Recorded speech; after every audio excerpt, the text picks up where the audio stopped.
आज हम बात करने वाले हैं माइनक्राफ्ट कम्युनिटी के सबसे बड़े और सबसे खतरनाक ट्रेंड के बारे में, लॉन्च ऑफ लाइफस्टील। साल 2022 में फॉरेन के कुछ क्रिएटर्स ने एक बिल्कुल नया और फ्रेश कॉन्सेप्ट निकाला, जिसने पूरे माइनक्राफ्ट कंटेंट क्रिएशन का तरीका ही बदल दिया। ये वही ट्रेंड था जिसकी वजह से हमें कई नए और बेहतरीन माइनक्राफ्ट यूट्यूबर्स देखने को मिले। आज की वीडियो में हम बात करेंगे कि कैसे ये लाइफस्टील का ट्रेंड शुरू हुआ, कैसे ये इंडिया आया और क्यों ये धीरे धीरे बोरिंग होने लगा। और हाँ, वीडियो के एंड में हम उस नए खतरनाक ट्रेंड की भी बात करेंगे जो अब इंडिया को डोमिनेट करने वाला है। बात है करीब 4 साल पहले की, जब फॉरेन कम्युनिटी में पैरेट, मेपिक और जेपिक जैसे क्रिएटर्स ने मिलकर लाइफस्टील SMP की शुरुआत की। ये कॉन्सेप्ट इतना नया और यूनिक था कि ऑडियंस को इससे प्यार हो गया और ये देखते ही देखते वायरल हो गया। अब जैसे ही ये ट्रेंड फॉरेन में आग लगा रहा था, इंडिया के कुछ क्रिएटर्स जो इंग्लिश कंटेंट देखते थे, जैसे कि सेनपे स्पाइडर, लिविंग और डार्क वेब, इन्होंने मिलकर इंडिया में भी एक लाइफस्टील SMP बनाई। उस वक्त हमारी कम्युनिटी में हीरोब्राइन SMP रिसेंटली बंद हुई थी। लोग उसके वापस आने का इंतजार कर रहे थे और तभी एंट्री होती है लाइफस्टील। इंडिया में इस प्लगइन को पॉपुलर करने का क्रेडिट लापता SMP और इनिस गेमर को भी जाता है। भले ही पहली वीडियो सनपाई ने बनाई थी, लेकिन इस ट्रेंड का असली रेवोल्यूशन मिस गेमर और लापता SMP के थ्रू आया। इस ट्रेंड ने कई छोटे और अंडररेटेड माइनक्राफ्टर्स की किस्मत हमेशा के लिए बदल दी।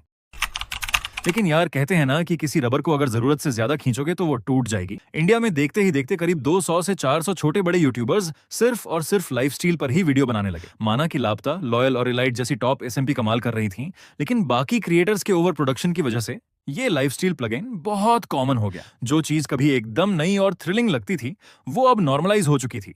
इंसान का दिमाग हमेशा कुछ नया और क्यूरियस देखना चाहता है। नतीजा ये हुआ कि 2022 में जो ट्रेंड आसमान छू रहा था, 2024 आते आते उसका क्रेज धीरे धीरे कम होने लगा। इसके बाद हेड स्टील का ट्रेंड भी आया, पर वो लाइफ स्टील वाला जादू नहीं बिखेर पाया। तो क्या माइनक्राफ्ट का ये क्रेज यहीं खत्म हो जाएगा? बिल्कुल नहीं, क्योंकि अब इंडिया में एंट्री हो चुकी है एक बिल्कुल नए और धमाकेदार ट्रेंड की, टोकन SMP। कुछ लोग शायद सोच रहे होंगे कि ये बाकी ट्रेंड्स की तरह नॉर्मल रहेगा, लेकिन सच तो ये है कि इस कॉन्सेप्ट में वो पोटेंशियल है जो लापता SMP के रिकॉर्ड्स को भी टक्कर दे सकता है। इंडिया के गेमर्स अब कुछ बिल्कुल फ्रेश और अलग देखना चाहते हैं, और टोकन SMP का ये नया साइकिल बिल्कुल वही चीज दे रहा है।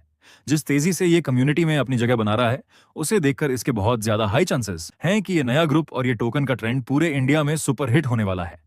ये इंडिया का अगला सबसे बड़ा माइनक्राफ्ट रिवॉल्यूशन बनने के लिए पूरी तरह तैयार है। खैर, आपको क्या लगता है, क्या टोकन SMP इंडिया में इतिहास रच पाएगी? कमेंट सेक्शन में मुझे जरूर बताना। और हाँ, अगली वीडियो आपको किस टॉपिक पर चाहिए, नीचे कमेंट करो। जिस कमेंट पर सबसे ज्यादा लाइक्स होंगे, अगली वीडियो उसी पर आएगी। मिलते हैं अगली वीडियो में, तब तक के लिए